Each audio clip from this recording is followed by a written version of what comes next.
আমি এই প্রস্তাবের উপরে আলোচনায় যেতে পারলাম না, একটু বিষয়ে আলোচনা করতে চেয়েছিলাম। আমরা তাই ওয়াকআউট করতে বাধ্য হলাম।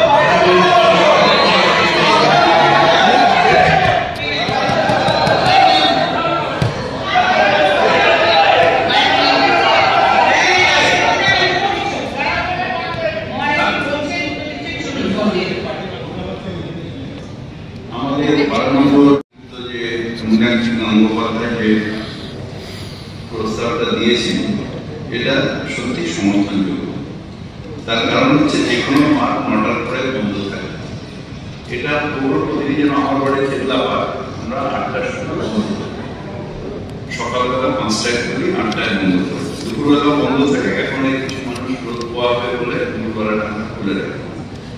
আমাদের পৌর প্রতিনিধিদের সবাইকে বলা হচ্ছে যাদের এলাকায় পার্ক আছে, এলাকা বেসিসে কোন সময়টা আপনারা করতে চাইছেন, বন্ধ করতে চাইছেন, যদি লিখিতভাবে দেন ফাংশন স্কোয়ারকে, তাহলে আমি ওদের বলে দেবো যে ওই সময়টাই বন্ধ করে এবং খোলার ব্যবস্থা। কোনো পার্ক যদি আনপ্রোটেক্টেড থাকে, গ্রিল নিয়ে আছে পেছনটায়, তাহলে সেগুলো জানাবেন, ইমিডিয়েটলি আমরা সেগুলোর ব্যবস্থা করবো।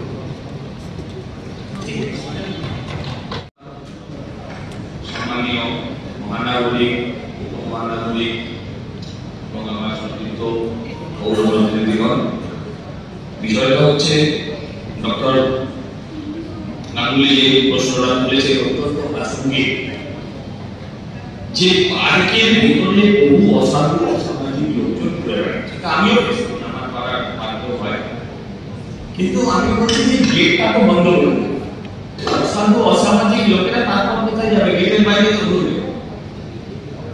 তারপর এই পার্কের ধারে যারা বসে থাকবে, সে পৌর প্রতিনিধি হোক বা যে হোক, তাদের উপর প্রতিনিধি হামলা করবে। গত কয়েকদিন আগে আমরা দেখি অত্যন্ত দুর্ভাগ্য, আমরা দেখেছি যে আমার দীর্ঘদিন আমরা একটা ছাত্র রাজনীতি করেছি, প্রস্তাবের মধ্যে থাকবে, হ্যাঁ ও বলছে প্রস্তাবের মধ্যে থাকবে যে শুধু পার্কগুলোকে ফেলে সমাজ বিরোধীর উপর ধরতে হবে। আমাদের আমি আপনার কাছে প্রস্তাব জমা দিয়েছিলাম, যে কোনো কারণে সেটা গ্রহণ হয়, আপনি সেই মধ্যে সেটাও বিষয়টা রাখবেন। আমার কথা হচ্ছে যে এই পুরসভার মধ্যে পৌর প্রতিনিধিদের জীবন বিপন্ন হচ্ছে, এর থেকে বড় আলোচনার বিষয় কি হতে পারে? মেয়র উষ্মা প্রকাশ করছেন পুলিশের প্রতি, পুলিশের প্রতি উষ্মা প্রকাশ করার পরের দিন বলছেন আমি অসহায়, আমি কিছু পারবো না। এই হাউসকে তার ব্যবস্থা নিতে হবে। আমাদের প্রস্তাব, আমাদের প্রশ্ন যদি সেখান থেকে রিজেক্ট হয়ে যায়, তাহলে আমরা বলবো আমাদের কথা বলতে হবে, শুধু আমার সঠিক। আমরা যদি এখান থেকে সঠিক ধরে ব্যবস্থা না করতে পারি, বিরোধী কথা বাদ দিলাম, তাহলে প্রস্তাবের বাইরে নয় আপনার পক্ষে, প্রস্তাবের বাইরে নয় আপনার পক্ষে কথা বলছি, আপনার পক্ষে।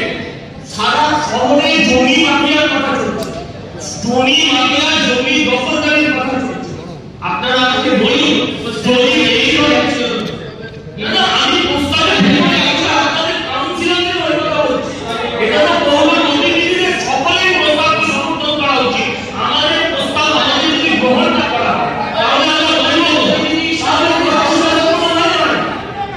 তো সরলীকরণ আরো দরকার। সেই জন্য আমাদের আগে এইটার মাধ্যমে সেই বড় থেকে বিল আস্তে আস্তে প্রায় 2 মাস দিতে হবে। এখন আমরা এটাকে করে দিচ্ছি যে ওই যেরকম ভাবে স্যালারি শিট যেরকম আসে সেভাবে ঈদে চলে আসে, যাতে আমরা মানে প্রথম সপ্তাহে তাদের মাইনে দিয়ে দিতে পারি। তবে ঠিক যে আমাদের ফুল প্রুফ রাখতে হবে। তার কারণ হচ্ছে আপনারা জানেন যে এখন অনেক রকম সাইবার ক্রাইম বেরিয়ে গেছে, অনেক রকম ভাবে টাকা পোলারের মাধ্যমে বার করে দিচ্ছে। সেই জন্য একটু দেখে শুনে এটাকে করতে হবে। তবে তাড়াতাড়ি করতে হবে, কিন্তু ফুল প্রুফ করতে হবে এবং স্বচ্ছতার সাথে যাতে একটু আঙুল না করতে পারে গবেষণার দিকে, সেইটাকে লক্ষ্য রাখতে হবে। সেই জন্য আমরা যেটা করেছি যে এটা আশা করা একটা ভেরিফিকেশন, ব্যাংক ভেরিফিকেশন বিশেষ করে, এটা নতুন কাজের ব্যাংক ভেরিফিকেশন 100% করছে। তার জন্য কয়েকটা দিন সময় আছে। তার কারণ টাকাটা অন্য জায়গায় চলে গেলে একটা বিচ্ছিরি ব্যাপার হয়ে যায়। এটা করে নিয়ে আমরা করছি অনেককে বলেছি যেটা আরো সময়টাকে কমিয়ে দেওয়ার জন্য, কারণ সত্যি তো একটা অল্প টাকা মাইনে পায় তারা সাফার করে।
এবং 460টা পাইলিং এর কাজ শেষ হয়েছে আর 52টা পাইলিং এর কাজ হচ্ছে।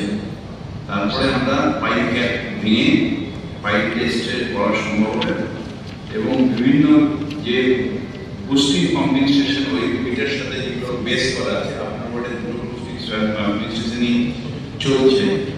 এছাড়াও আমরা সর্বমোট 13টা বুস্টিং পাম্পিং স্টেশন ওই ওয়াটার ট্রিটমেন্ট প্ল্যান্টের সাথে লাগিয়ে করেছি নেটওয়ার্কটা তৈরি করার জন্য। তার মধ্যে 7টা কাজ প্রত্যাশিতভাবে অগাস্ট 25-এ শেষ হবে। 4টে টেন্ডার প্রক্রিয়া চলছে যেটা আমরা প্রত্যাশিত সময়সীমা ডিসেম্বর 25-এ শেষ হবে। ডিপিআর তৈরি হচ্ছে 3টে যেটা আমাদের জানুয়ারি 26-এ তৈরি হবে। আর দুটো জমি 113 নম্বর ওয়ার্ডে, একটা সোনালী পার্ক একটা সত্যজিৎ পার্ক, এই দুটো জায়গায় জমি নিয়ে সমস্যা হচ্ছে। এটা বসে আমরা ঠিক করে নেবো। এটা আপনাদের আশ্বস্ত করছি যে 26-এর গরমের আগে নিশ্চিতভাবে এই ওয়াটার ট্রিটমেন্ট প্ল্যান্ট হবে। এবং আমার সবথেকে এটা ভালো লাগে সেটা হচ্ছে জলটা আসবে পড়ছি, আমাদের খুলনা ঘাট থেকে জলটা আসবে, হোটেল থেকে আমার আর আপনাদের সেই সেবাটা আমরা দিতে পারবো। এটাই আমার কাছে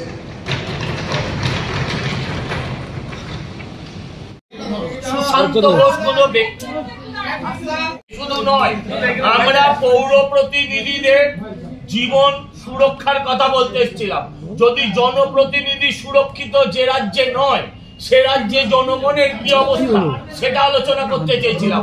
এই মর্মে আমি একটি প্রস্তাব এনেছিলাম, জমা দিয়েছিলাম, সেটা অ্যাকসেপ্টই করা হলো না। আমরা এসে দেখলাম তার মধ্যে নেই। তাই সঙ্গতভাবে অন্য একটি প্রস্তাবের মধ্যে গিয়ে আমরা আলোচনায় এই অংশটাকে তুলে ধরতে চাইলাম। সেখানে আমাদের মাইক বন্ধ করে দেওয়া হলো।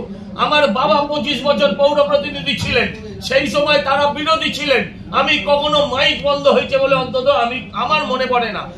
মিনাদিরা বহুদিন ধরে আছেন, তারা বলতে পারবেন কখনো পুরসভায় মাইক বন্ধ হয়েছে কিনা।